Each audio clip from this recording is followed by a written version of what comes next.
If you like a helmet just like this, go over to greengrind.com and shop some of your favorite mini and life size replica helmets. They have, you can add, of course, the visor, the chin strap, different helmet types as well. On the website, they have NCAA teams. They have all the NFL teams. You can go in there and shop some of your favorite sports football teams and get a helmet replica just like this. So go over there, use my promo code PITSYN at checkout as well, PITSYN, and get yourself a discount at checkout. So go over there and shop now. Hello viewers, welcome back to the channel. By the video title, you know what this video is about. As you guys seen from the title, like I mentioned, of course, the NFL Insider has said that the Steelers could pursue Kirk Cousins if Aaron Rodgers is not signed. And also I want to discuss will the Steelers trade to get back the second round pick that they traded for DK Metcalf to bring him here, which is a good trade, of course, bringing in a big time receiver. At first I was like a little overreacted. I was like, oh, the money is very high and stuff like that. But then looking at it like, he's probably one of the best options we can get. Want to wait for somebody in the draft and maybe see if they emerge to be something, or you want to bring a guy in who already is like that right now. You have to pay him a little extra, of course, but hey, bring a guy in. Sometimes you got to spend money to make money like that. So the Steelers did that and made that move to get DK Metcalf and brought him in. But I'm gonna see if they want to trade and maybe get a second round pick to maybe draft a quarterback or whatever position they want to get like that in that second round. So we'll see what happens. But start off first with the Kirk Cousins thing. Kirk Cousins, it was like a few years ago, it was like after Big Ben retired, I probably would have been like all for it, like, okay, yeah, Kirk Cousins was playing at a high level. But the past few years, he hasn't been playing that's good. The Vikings, he was playing pretty solidly, but you're seeing a little decline, but he was still playing pretty good enough to keep them in attention. But then he tears Achilles, and then last year with the Falcons, he has not looked the same at all.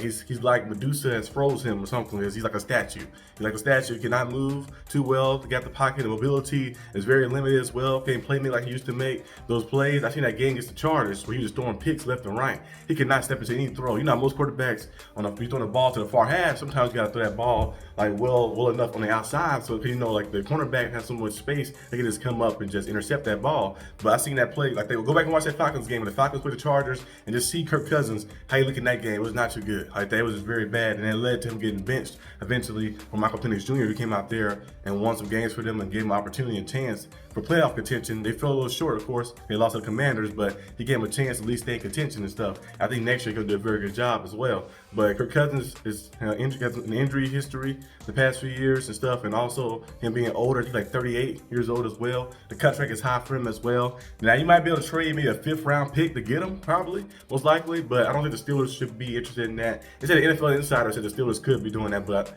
I doubt. They'll never put a name on the full stuff sometimes like that, so you never know, like, if it's like just somebody saying something, or somebody as close to the Steelers, or somebody who just is an insider, like NFL analyst, who's just predicting it. Maybe because the Steelers need a quarterback to bring in, but Mr. Rudolph at this stage of his career is, I think, might be a little better option than what Kirk Cousins can give us at the stage of his career like that, being 38, 39 years old. His passer rating was down, accuracy is down, can't step into throws, mobility is down as well. He has a great agent. His agent has got him paid for a guy who only won one playoff game his whole career, against the Saints when he was with the Vikings. But other than that, Kirk Cousins would not be a good option for the Steelers. Maybe a few years back, yes, he would definitely be a good option because he was still in the midst of like his prime and stuff. But I think, like I mentioned before, quarterbacks and athletes, especially quarterbacks, but athletes in general, eventually they have a moment where they just fall off. Look at Paul George with the Clippers. Like, sometimes it is a point where their problems can end fast. And everybody can be a Tom Brady and play and win MVPs and Super Bowls in their 40. Everybody can be LeBron James and play at a high level and be an MVP candidate when you're 40 plus years old. Everybody has that ability. So I think it'll be best off for the Steelers to roll what they have, maybe draft a quarterback, and which gets me to our second part of the video, which is about the draft pick, of course. The Steelers should maybe draft in, and maybe trade it back in the draft to get the second round pick.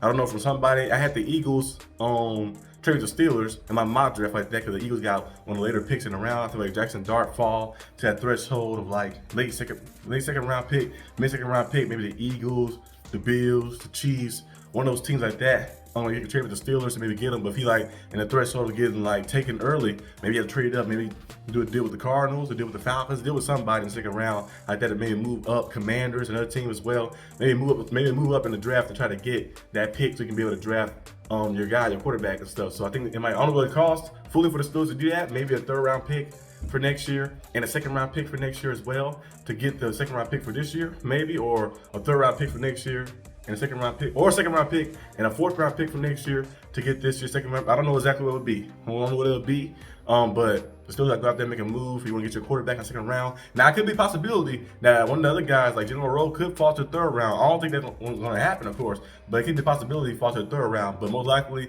I think Jalen Monroe and Jackson Dart would be second round type quarterbacks. You have to make a decision. You want to take Jackson Dart, a guy who is, I believe, is more NFL ready than Jalen Monroe. He has the ability, his intermediate throws are very good. You know, he has a good touch on the ball as well, good mobility, playmaking ability outside the pocket, can make throws. Sometimes it get a little inconsistent, like I mentioned before, you know, on some of the deep balls like that. When he had to drop back a lot of times in the game, you look at some of his numbers and stuff. But overall, he has shown improvement every single season. He went from 63 completion percentage one year, and I think it was 65, and then 69% last year, to 28 touchdowns last year, to like 6 interceptions as well, 4,200 passing yards as well, which was some of his most ever like that as well. So he did a very good job, had career highs in a lot of those categories, of course. And then you look at Jalen Monroe. The year before last was a very good year. Last year wasn't the best year for him. He did rush for 20 rushing touchdowns, which is very good. He threw 16 touchdowns, 11 interceptions, had a down year. You know, different coaches, different scheme. Coach Saban left, of course. But I think Jalen Monroe got a lot more potential because of his ability to be a dual threat. He can be a dominant player. I can see him being like a Jalen Hurts or Josh Allen. I'm not saying he'll be these guys, but like, I feel like he has a threat, so he plays similar to those guys, dual threat QBs who are a threat at the goal line with the run ability as well, and has a strong rocket arm as well. I think he can kind of fit in that threshold a little bit. Or he can be an AR, Andy Richardson, a guy who has the potential but hasn't reached the potential yet. And you draft him and you got to see if you can maybe bring it out of him or something. So I feel like his threshold is kind of around that rim like that. He has that play style a little bit. So we'll see exactly what the Steelers go with, who they go with, of course. But that's all I have for today's video. Hope you guys enjoyed this video. If you did, like and subscribe for more content. And I'll see you guys next time on the channel. Peace out.